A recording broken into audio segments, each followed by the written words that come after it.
मेरा नाम कुंदन है। मुझे नानी के गांव में आए हुए लगभग 2 हफ्ते हो चुके थे, पर मेरा कोई भी दोस्त नहीं बन पाया था सिवाय राजवीर भैया के। इसीलिए मैं उन्हीं के साथ खेला करता था। उस रोज़ शाम को भी मैं उनके साथ बगीचे के पीछे वाले मैदान में खेलने आया हुआ था। तभी उन्होंने पूछा, अरे कुंदन। हाँ राजवीर भैया। इतने अपने घर पे बात की थी क्या? किस बारे में? अरे मास्टर जी के बारे में पूछा था किसी से? कोई संगीत सीखता था क्या उनसे? हाँ पूछा तो था, मेरी मासी सीखती थी उनसे। तूने उनसे पूछा कि मास्टर जी अचानक कहाँ गायब हो गए? हाँ पूछा तो था, पर उन्हें भी नहीं पता कि वो कहाँ गायब हो गए। अच्छा। तेरी मासी ने और भी कुछ बताया क्या? नहीं, और तो कुछ भी नहीं। चल ठीक है। मैं जानता था कि राजवीर भैया भी मास्टर जी के लापता होने के बारे में सब कुछ जानना चाहते थे, पर मुझे समझ नहीं आ रहा था कि आखिर मैं उन्हें नानी की चिट्ठियों के बारे में कैसे बताऊं, जिनमें मास्टर जी का जिक्र था। मैं ये सब सोच ही रहा था कि मैंने देखा कि राजवीर भैया बागीचे की ओर गौर से देख रहे थे। राजवीर भैया, आप बगीचे में क्या देख रहे हो? कुछ नहीं, बस कुछ सोच रहा था। क्या? हो मास्टर जी के लापता होने का कारण ये बगीचा ही है। पर आपको ऐसा क्यों लगता है? क्योंकि मास्टर जी के लापता होने के बाद से ही इस बगीचे से आवाजें आनी शुरू हुई हैं। जहाँ एक तरफ मैं और राजवीर भैया मास्टर जी के बारे में बातें कर रहे थे, वहीं दूसरी ओर शायद नानी बगीचे के लिए निकल चुकी थी और मेरी मम्मी और मासी घर पर अकेली थी। दीदी, माँ को देखा क्या? शायद थोड़ी देर पहले ही गई है बाहर। वो बाहर? फिर से मतलब? आप जानती हैं वो कहाँ जाती हैं? मतलब माँ हर शाम बगीचे में जाती हैं। बगीचे में? हाँ। पर क्यों? वो कहती हैं वो वहाँ पापा से बातें करने जाती हैं। पर बगीचा तो खतरनाक है, जानती हूँ। बस बगीचा ही खतरनाक नहीं है अनु। मतलब? वहाँ का बूढ़ा पेड़ भी खतरनाक है। वहाँ ऐसी ऐसी चीजें हुई हैं कि... क्या? कुछ नहीं, आने दो माँ को, मैं उनसे बात करती हूँ। हाँ, लगता है वो आ गई। जी? तो तुम लोग अब तक यहीं हो? हाँ जी, मतलब अपनी माँ को पूछो कहाँ है वो। आज अपनी बेटियों को अकेले कैसे छोड़ दिया? क्या? आप हैं कौन? इस गांव का मालिक। अब सवाल कम करो और अपना बोरिया बिस्तरा बांधो। क्या?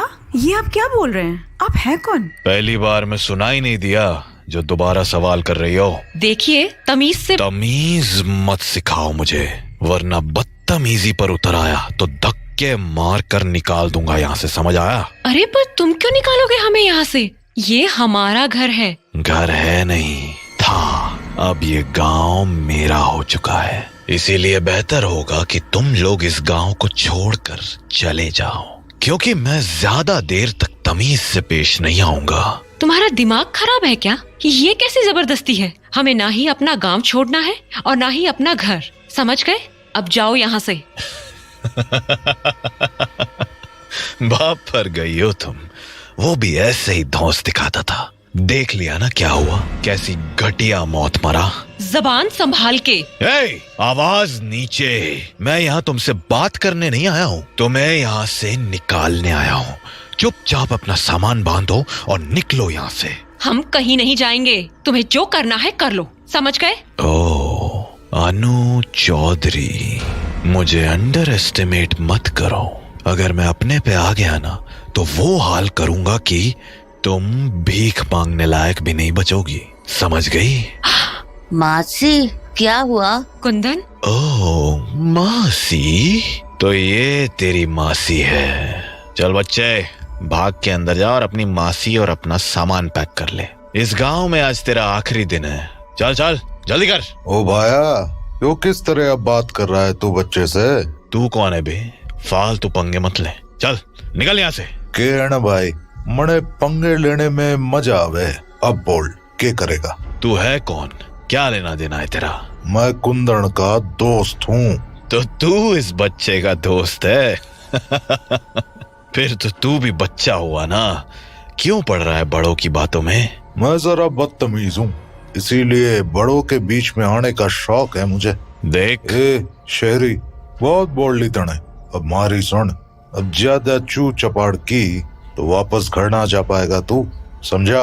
निकल अब यहाँ से और दोबारा लौटना मत। आज तो मैं चला जाऊंगा, पर ये याद रखना, तू हर बार इन्हें बचाने के लिए यहाँ मौजूद नहीं रहेगा।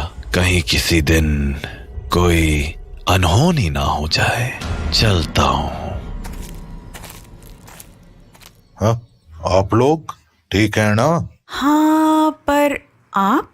जी, मैं राजवीर, कुंदन का दोस्त। कुंदन, तुमने कभी बताया नहीं। हाँ मासी, मैं रोज राजवीर भैया के साथ ही खेलता हूँ। थैंक्स, आपने हमारी मदद की। अरे नहीं नहीं, मासी, ये कौन था? नाम तो नहीं पता, पर हाँ, मैंने इससे पहले देखा तो है, तेरे नाना नानी से बात करते हुए। उसके बाद राजवीर भैया अपने घर लौट गए और मासी भी अपने कमरे में चली गई और मैं और मम्मी नानी के लौटने का इंतजार करने लगे। थोड़ी ही देर बाद नानी घर आ गई। माँ, कहाँ थी तुम? घूमने गई थी। घूमने? इतनी रात तक? हाँ तो? अनु बता रही थी कि आप बगीचे में जाती हैं। हाँ तो? पर माँ, बगीचा खतरनाक है। बगीचा क्या, ये पूरा गांव ही अजीब होता जा रहा है। क्या मतलब? आज हमारे घर एक आदमी आया था। आदमी? कौन आदमी? पता नहीं, पर वो बड़ी अजीब सी बातें कर रहा था। क्या बातें? बदतमीजी कर रहा था और बार बार हमसे गांव छोड़कर चले जाने को कह रहा था। क्या? हाँ, और उसकी बातों से ऐसा लग रहा था जैसे वो तुम्हें और पापा को जानता है। तुम जानती हो उसे? कौन है वो? उसका नाम जॉन मैथ्यू है। John Matthew? ये है कौन? कोई शहरी है। चाहता क्या है ये? हमारा गांव। क्या मतलब? वो इस गांव पर कब्जा करना चाहता है। पर क्यों? पता नहीं, वो बस इतना चाहता है कि ये गांव पूरी तरह से खाली हो जाए। आधे से ज्यादा गांव वालों ने तो गांव छोड़ भी दिया है। गिन चुन कर अब कुछ ही घर रह गए हैं। पर इस तरह से धमकाना सही तो नहीं है ना। आज तो अनु को जान से मारने की धमकी दे रहा था।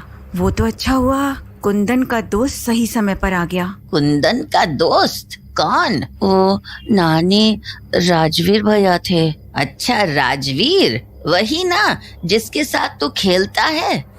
हाँ, जानती हूँ उसे मैं। पर कैसे? आप तो उनसे कभी नहीं मिली। उस शाम तुझे घर छोड़ने आया तो था वो। क्या करता है ये राजवीर? वो कहीं काम करते हैं।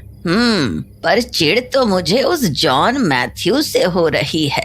मेरी गैर मौजूदगी में वो मेरी बेटियों को धमकाने चला आया। इसीलिए तो कह रही हूँ माँ, गांव की हालत बहुत बुरी हो चुकी है।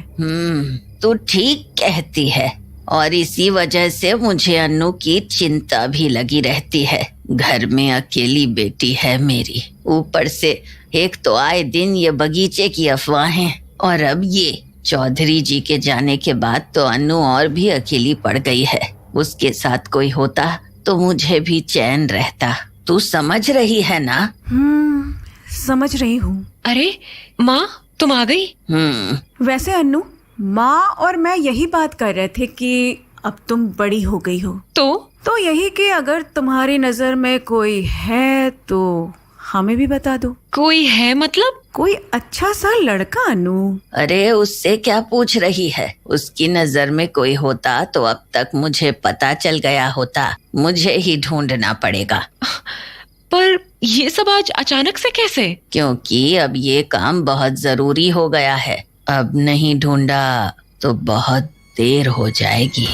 फिर कुछ देर और बातें करने के बाद मम्मी और नानी सोने चले गए और मैं और मासी आपस में बातें करने लगे।